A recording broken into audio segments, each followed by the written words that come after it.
প্রতিটা মানুষের জীবনেই একটা নির্দিষ্ট টার্গেট থাকে এবং সেই টার্গেট ফুলফিল করার জন্যই কিন্তু আমরা প্রতিনিয়ত লড়াই করে বেঁচে আছি। তবে কি জানো তো, আমাদের জীবনের সেই সঠিক টার্গেটটা আমরা এখনও নির্বাচন করে উঠতে পারলাম না। প্রতিনিয়ত একই রকমের চিন্তাভাবনা, তার সঙ্গে খাওয়া দাওয়া, জীবন যুদ্ধের লড়াই। জানি না, হয়তো জীবনটা কখনো থেমেও যেতে পারে, তবে এই যুদ্ধে জয়ী হতে পারবো কি না এখনও পর্যন্ত জানি না। সকাল সকাল ঘুম থেকে উঠেই তোমার দাদাভাই ফ্রেশ হয়ে চলে যাচ্ছে গ্যাস আনতে, না হলে রান্না হবে না। এখন বাজে 8:30, ও কাজে যাওয়ার জন্য রেডি হয়ে গেছে, তবে আজকে রান্নাটা করতে পারিনি। Good morning and welcome back to our new vlog. আশা করছি তোমরা সবাই অনেক অনেক ভালো আছো, আর আমরাও ভালো আছি। তো এখন বাজে হচ্ছে 9টা। সকাল সকাল ঘুম থেকে উঠে একদম ফ্রেশ হয়ে বাসি কাজকর্ম সেরে, থালা বাসন ছিল, এটা থালা বাসন দিয়ে স্নান করে নিলাম। আর রান্নাবান্না একটু লেট করেই আজকে হবে, কেননা গতকাল রাত্রে রান্না করতে করতে গ্যাস শেষ হয়ে গেছে। তো সকালবেলা তোমার দাদাভাই ঘুম থেকে উঠে ফ্রেশ হয়ে গেছিলো গ্যাস আনতে, তোমরা তো দেখলেই। ও গ্যাসটা নিয়ে এসে দিল, আর তারপরে যে গেছিলো পরোটা আনতে। কি গরম! এখনো এটা খেয়ে বেরিয়ে যাবে কাজে, আর তারপরে আমরা খেয়ে নেবো। কফি এখনো উঠে গেছে কিন্তু শেষ হয়নি, তো আমি আর কফি পরে খেয়ে নেবো। আর রান্নাবান্না আজকে একটু লেট করেই হবে, ওই জন্য ওকে বললাম তাহলে পরোটা নিয়ে আসো, আগে এটা খাই, তারপরে রান্না করবো। আর তার জন্য আমিও সকাল সকাল স্নান করে নিলাম।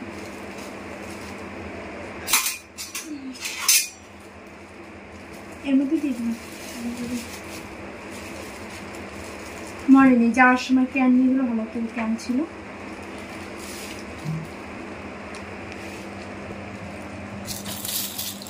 কফি তাড়াতাড়ি যা, তাড়াতাড়ি যা,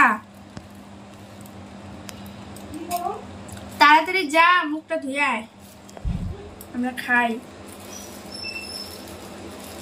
গরমে ঘেমে গেলাম, দেখো। এখন ফ্যানটা চালাবো, ও খেয়ে চলে যাক, আমরা একটু পরে খাবো। চলো, পরে আবার আসছি। এদিকে তোমার দাদাভাইকে দিয়ে দিলাম, আর আমরা একটু পরে খেয়ে নেব। ওর হাতটা এখনও পর্যন্ত ঠিক হয়নি, তাই খেতে অনেকটাই অসুবিধা হয়ে যায়। প্রথম দিকে ভাত মেখে দিতাম, ও চামচ দিয়ে খেত, তবে চামচ দিয়ে ভাত খেয়ে কি আর পেট ভরে, তাই জন্য এখন হাত দিয়েই খাওয়ার চেষ্টা করে। আর ও তো চলে গেছে কাজে অনেকক্ষণ আগেই। তারপরে আমরা পরোটা খেয়ে কিছুক্ষণ ভিডিওর কাজ করলাম, মানে ভিডিও এডিটিংয়ের কাজ। তারপরে আমি এখন চলে আসলাম রান্নাঘরে। এই যে পপি ওইদিকে রান্নাবান্না শুরুও করে দিয়েছে, আর এদিকে আমি শাকটা ভালোভাবে বেছে ধুয়ে নিচ্ছি। শাকটা ও বাড়িতে আর কি বাবা কিনেছিল সকালবেলায় আমাকে পাঠানোর জন্যই, তো ভাই এসে দিয়ে গেছে।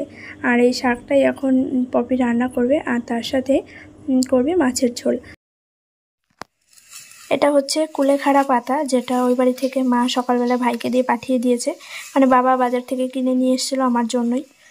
শরীরে রক্ত অনেকটাই কম, হিমোগ্লোবিনের পরিমাণ অনেক কম, সেই জন্য এটা খাওয়া খুবই ভালো। তাই যে পপি রান্না করেছে ডালের বড়া, তারপর পেঁয়াজ ফোড়ন দিয়ে খুব সুন্দর করে, তো এটাও খাবো। আর এদিকে রয়েছে মাছের ঝোল, আলু আর বেগুন দিয়ে মাছের ঝোল।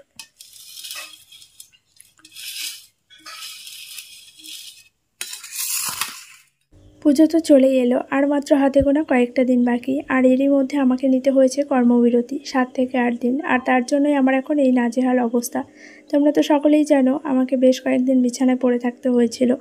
আর বিছানা থেকে উঠেছি বলে যে আমি একদম সুস্থ হয়ে গেছি তা কিন্তু নয়। সারাক্ষণ মাথা ঘোরা, শরীর দুর্বল, সেগুলো তো রয়েছেই, এবং তার মধ্যে এই কাজগুলো আমাকে করতেই হবে, কারণ এই অর্ডারগুলো আমার অনেক আগের এবং সেগুলো কমপ্লিট করতেই হবে। পুজো চলে এসছে, আর পুজোর জন্য এতটা চাপ হতো না, এর মধ্যে একটা বিয়েও পড়ে গেছে, তো বিয়ে বাড়ির সমস্ত অর্ডারও আমার কাছেই চলে এসছে। তো সেই জন্য আর কি এখন অনেক বেশি ব্যস্ত। এদিকে রাত 1:30-2টো পর্যন্ত কাজ হচ্ছে, ওইদিকে আবার সকাল 5:30 থেকে মেশিনে কাজ করে চলেছি। তবে একটা কথা না বললেই নয়, পপি এসছে, ও আসাতে যে কতটা হেল্প হয়েছে আমার, সেটা আর কি বলবো। রান্নাঘরের দিকটা, তাছাড়া থালা বাসন মাজা, ঘর ঝাড় দেওয়া, ঘর মোছা, মানে সংসারের যে টুকিটাকি কাজকর্ম, সেগুলো কিন্তু সমস্তটা ও নিজেই করছে। মাঝে মধ্যে আমি হয়তো একটু একটু হেল্প করতে গেলেও ও সেটা করতে দিচ্ছে না। ও আমাকে সবসময় বলছে, তুই তোর মতো করে মেশিনের কাজগুলো কমপ্লিট কর, আমি এই দিকটা পুরোপুরি সামলে নিচ্ছি। আর এই যে ব্লাউজটা এখন রেডি করছি, এটা হচ্ছে বিয়ের কোণের ব্লাউজ। অবশ্যই তোমাদের সঙ্গে ফাইনাল লুকটা শেয়ার করব। এবং এটা হচ্ছে প্যাডেড ব্লাউজ, আর সামনেটা হচ্ছে পান গলা, ব্যাক সাইডটা একদম রাউন্ড করে ডিপ নেক। তো ভীষণই সুন্দর হয়েছে রেডি হওয়ার পর, তোমরা অবশ্যই দেখতে পাবে। তাছাড়া অনেকগুলি ব্লাউজ রেডি করেছি, 2 দিনে মোটামুটি 7 থেকে 8টা ব্লাউজ আমি টোটাল রেডি করেছি। তো ওই জন্য আর কি দিন রাত করেই কাজগুলো করতে হচ্ছে। এখনও পর্যন্ত প্রচুর অর্ডার রয়েছে, তবে আমি জানি না টাইমের মধ্যে আদৌ কাজগুলি করতে পারবো কি না, দেখা যাক কী হয়। আর বিয়েটা হচ্ছে আমার বান্ধবী প্লাস বোন দুটোই হয়। তো অবশ্যই তোমাদের সঙ্গে সেই ভিডিওগুলো শেয়ার করবো। এখন বাজে 9:50, আর এইমাত্র আমি জাস্ট সময় পেলাম একটু ক্যামেরাটা হাতে নেওয়ার। দুপুরবেলা লাস্ট দেখা হয়েছে, তারপর আর একদমই সময় ছিল না। প্রচুর অর্ডার পুজোর। আজকে একসঙ্গে আমার 8টা ব্লাউজের অর্ডার এসেছে। আমি জানি না ব্লাউজগুলো কীভাবে দেবো, তবে জোর করেই আর কি দেওয়ার মতো অর্ডার দিয়ে গেল। তো যাই হোক, সবটাই আস্তে আস্তে করতে হবে। আর এখন আমি স্নান করে আসলাম, কারণ তোমার দাদাভাই একটু আগেই কাজের থেকে আসলো, আর আসার সময় চিকেন নিয়ে এসছে। তো চিকেন রান্নার জন্য যা কিছু দরকার সব বিকেলবেলাতেই আমরা দুজনে রেডি করে রেখেছিলাম। আমি আর পপি বেশিরভাগটা করেছে। তো সমস্ত কিছু রেডি করাই ছিল। এখন ওই যে গরম মশলাটা বাড়ছে, মানে চিকেন অলরেডি কষানো হয়ে গেছে, আমি সব ধুয়ে রেডি করে দিলাম, আর ওইদিকে চিকেনটা কষাচ্ছে। আর এই সুযোগে আমি স্নানটাও সেরে নিলাম। সকাল সকাল একবার স্নান করেছিলাম, সেই জন্য ভাবলাম ওই মানে জাতীয় দেখবে মাছ মাংস এগুলো ধুতে গেলে গায়ে একটা কেমন আসছে, গন্ধ হয়ে যায়। তো সেই জন্য আগে থেকে ভেবে রেখেছিলাম। পপিও সন্ধ্যের পরে স্নান করেছে, আর আমি ভেবেছিলাম তখন করব, তারপর আবার ভেবে দেখলাম যে না, এখন করে লাভ নেই, একবারে রাত্রে ও আসুক, বাইরের কাজগুলো সেরে তারপরেই স্নানটা করবো। তো স্নান করে এই যে সিঁদুর পরে নিলাম। আর ওইদিকে চলো পপিকেও দেখাই, ও রান্না করছে চিকেন। আর সন্ধ্যের পর থেকে মেশিনেই বসেছিলাম। দুপুরবেলা থেকে একদমই কারেন্ট ছিল না, সেই 1টা থেকে 4টে, 4:30 না 6টা পর্যন্ত কারেন্টের প্রচুর সমস্যা হয়েছে। সারাদিন মেশিনে বসতে পারিনি, আর ওই জন্য আরও চাপ বেড়ে যাচ্ছে। মানে এদিকে কারেন্ট থাকছে না, পুজো এগিয়ে আসছে, আর চাপ বেড়ে যাচ্ছে। এই দেখো আয়রনটা এখানেই রয়েছে, এগুলো দিয়ে সব পেস্টিং পেপারগুলো বসাতে হয়, সেই জন্য এখন আবার বসবো মেশিনে। আর ওই জন্য পপি বলছে আমি রান্নার দিকটা করি, তুই মেশিনে কাজ কর, কারণ প্রচুর অর্ডার ও দেখছে, আমার একার পক্ষে সম্ভব হচ্ছে না। তাছাড়া আগামীকাল থেকে আবার আমার ট্রেনিং শুরু কাজের, তো সেইটা ভেবে মাথা আরও খারাপ হয়ে যাচ্ছে। 2 দিন পর পর ট্রেনিং হবে, আর সারাটা দিন আমি থাকবো না বাড়িতে, আমি কাজগুলো কখন করব সেটাই ভাবছি। চলো ব্যাক ক্যামেরা করছি। এই ঘরের অবস্থাটা আগে দেখাই। ফ্যান চলছে, দেখো সবে যে বিছানার ওপরেই রয়েছে, সব ফ্যান চালিয়ে রেখেই আমি চটপট স্নানটা সেরে আসলাম। রান্না হতে হতে এই সুযোগে আরও একটু মেশিনে বসে নেব। আর চোখ মুখের অবস্থা ভীষণই খারাপ। এই যে এদিকে আমাদের আজকে চিকেন রান্না হচ্ছে। জল দিয়ে দিচ্ছিস নাকি? আর না, এমনি জল উঠে গেছে এত, তাহলে তো জল দিতেই হবে না। একদম কষা কষা চিকেন, ঝাল ঝাল কষা কষা চিকেন, দইয়ের জন্য ঠিক। ভাত হয়নি এখনো? কি লোভ লাগছে তোমার? শিয়াল কুকুরে এমনিতেই লাইন দিচ্ছে। থালা বাসন সব তুলতে হবে এখানে। উনি লালুকে ডাকছে এখনই, দেখো অবস্থা। আমরা খাওয়ার পরে পাবে, ও এখন না।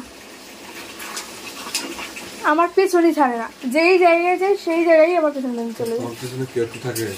কেউ তো থাকে না, তুমি তো থাকো না। তাই না? সামনেও থাকো না, পেছনেও থাকো না, কোনো দরকার নেই, কোনো দরকার নেই।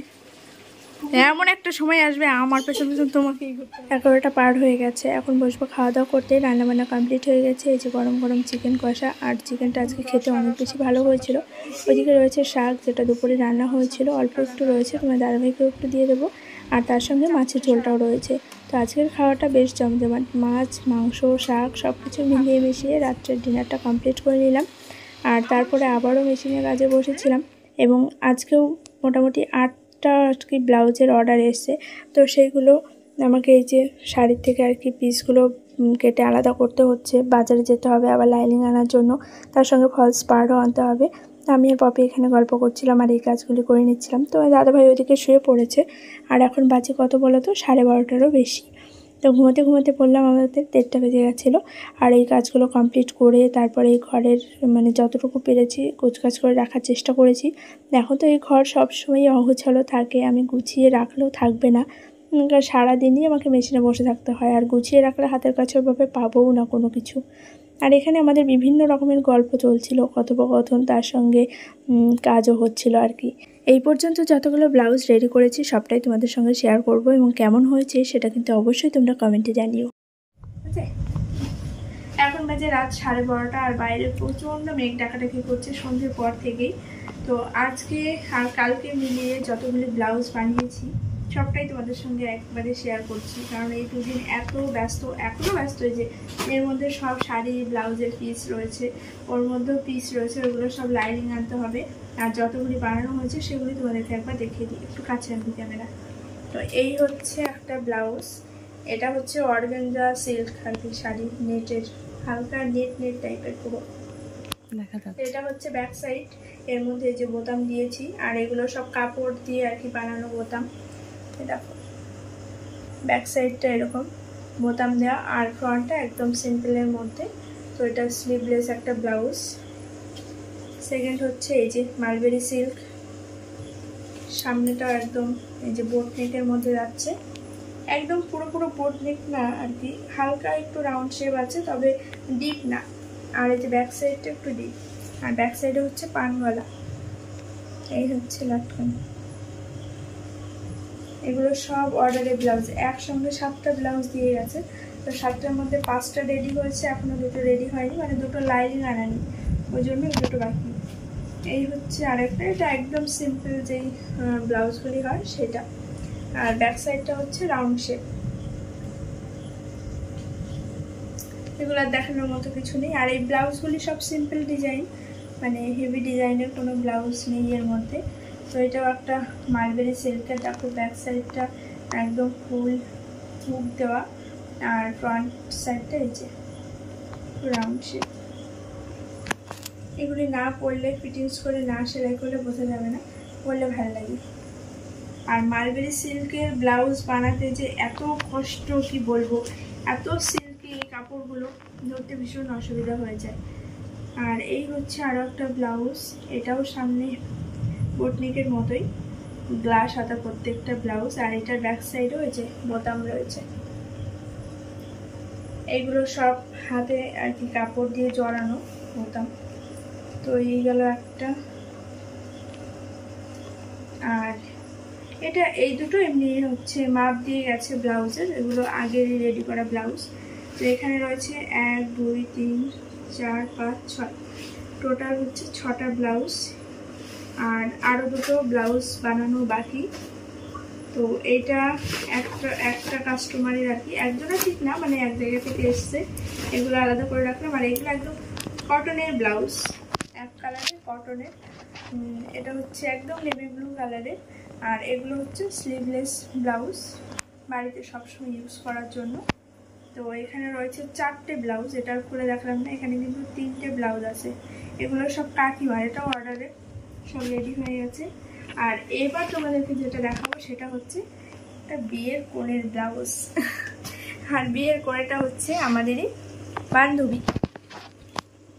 এই যে নিচে দেখো, এই যে নিচ থেকে দেখাচ্ছি, নিচ থেকে বেশি ভালো লাগবে দেখতে। এই যে সামনেটা একদম পান গলা, আর এটা হচ্ছে প্যাডেড ব্লাউজ রয়েছে একদম সিম্পলের মধ্যে, যে গ্লাস আঁকা। আর এই ব্লাউজটা এত হেভি কাজ, শাড়িটাও ভীষণ সুন্দর, বেনারসি শাড়িটাও খুব সুন্দর। এটা হচ্ছে বেনারসির ব্লাউজ, দেখে বোঝা যায় না হয়তো। এই যে লটকন। আর ব্যাক সাইডটা একটু দেখাই, এই যে ব্যাক সাইডটা একদম ডিপ রাউন্ড শেপের মধ্যে, আর যে ব্যাকে হুক।